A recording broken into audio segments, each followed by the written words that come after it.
Welcome into Bengals Breakdown by Chat Sports. I am Tom Downey. Before we get into today's show, the latest news and rumors as OTAs finally get going for Cincinnati, we're going to give a shout out to the person who comments the most on today's video.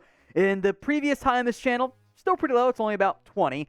So let's shatter that. Anyone who shatters it, we'll give a shout out to as well. But whoever does it the most, I promise you on a future video, we'll show you some love with a shout out. So type in your favorite player. Just type in me 30 times. It's that simple. Head to the comment section and start commenting right now.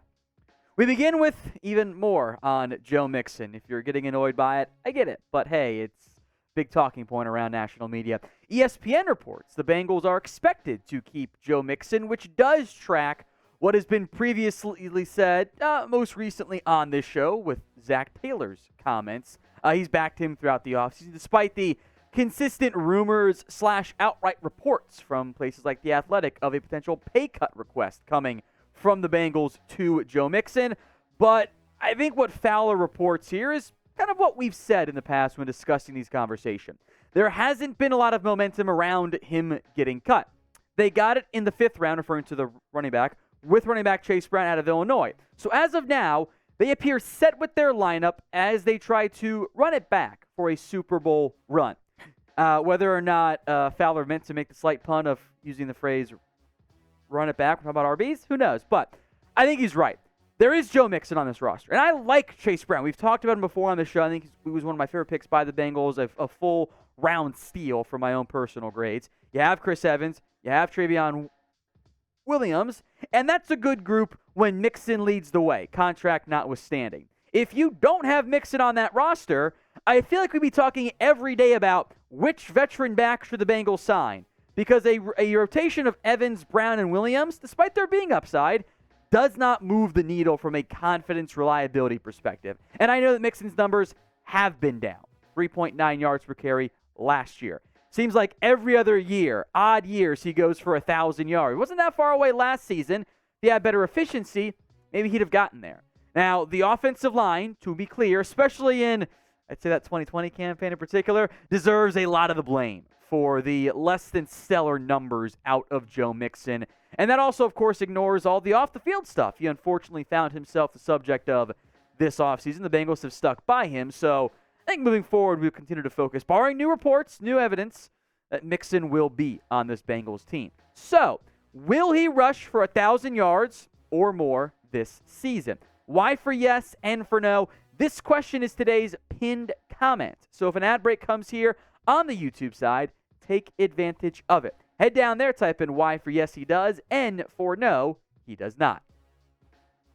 Tee Higgins, next up on the conversation side, once again on the extension side of it. I liked what Bleacher Report did, an interesting article, contract extension cost for Tee Higgins this upcoming offseason, just how much money would it really end up costing the Bengals from that perspective in terms of the money, the average per year, et cetera, et cetera. So Bleacher Report did their own list. And they also looked at what Spotrac did. Now, if you don't know what Spotrac is, allow me to explain. It's one of these salary cap sites out there. What they do in their market value area of the site is it kind of factors in a bunch of different players, their stats, and kind of Chat GPT style comes up with this is about the rough value. What I have typically found is it's often too low for bigger name players, and some maybe overhyped players don't end up getting as much, but hey, it's all formulaic, so there are some. It's a good starting point in the end. They have 4 years, just over $80 million, $20.15 million. Bleacher Report thinks that's too low. I would agree. Their projection a bit on the higher side, 4 years, $95 million, $23.74 million per year, $40 million of which is guaranteed. So that's just over $20 million per year versus 23 point almost 3/4 per year. And Tee Higgins is worth it.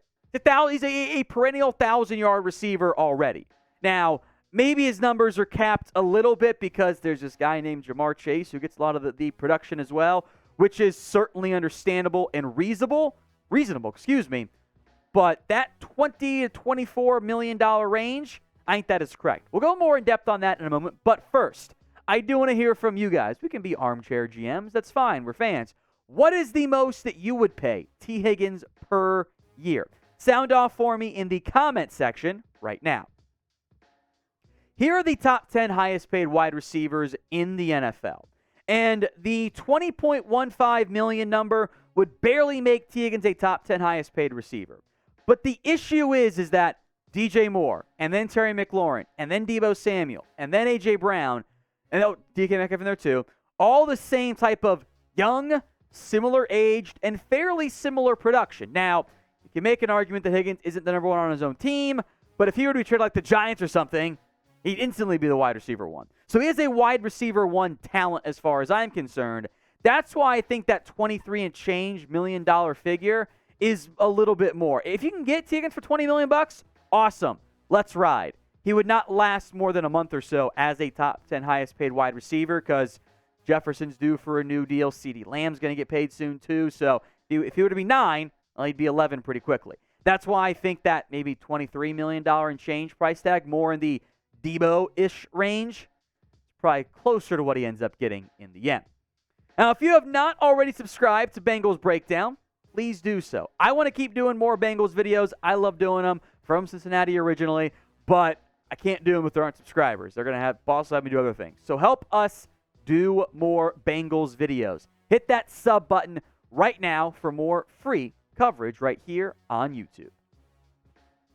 The not discussed extension side of it is on DJ Reader. So Reader recently spoke about his future. He is entering the final year of his contract. He turns 29 later in July, and he's been a critical part of this revamped and rebuilt and retooled successfully, of course, Bengals defense, especially against the run. The numbers for DJ Reader don't always look the best, but that's okay. That's not what his job is. His job is to be a run stopper, pocket pusher. He does that in fantastic fashion. He was recently asked, like, hey, you're going to be here? You're going to stick around, get an extension? He goes, hopefully they believe in your boy. And he laughed after that and said, I'll be around.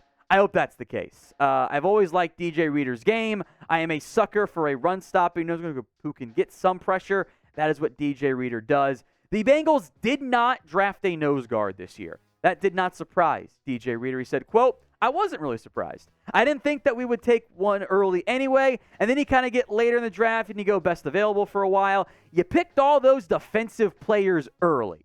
You kind of had to grab some guys on offense late just to mix it up a little bit. This detail class on nose guards wasn't really huge either. A lot of tweener guys you'd play inside or outside. So DJ Reader, maybe he just likes to draft like I do, and I'm sure many of you do as well. Seem to have a pretty good feel for it. We'll go more in depth on some of the pros and cons of paying Reader, but would you try to extend him? Obviously, Burrow, Higgins, probably Logan Wilson, bigger priorities, but would you try to keep DJ Reader as well? P for pay him right now, or W if you'd rather wait a little bit. Maybe your big issue for Reader is he has missed some time in recent years. 10 games last year, 5 in 2020. Again, the numbers do not pop off the screen. That is okay. DJ Reader does his job fantastically well. And I wonder if the Bengals' plans are to try to keep Reader because they do not have a replacement right now on the roster. I like B.J. Hill a lot.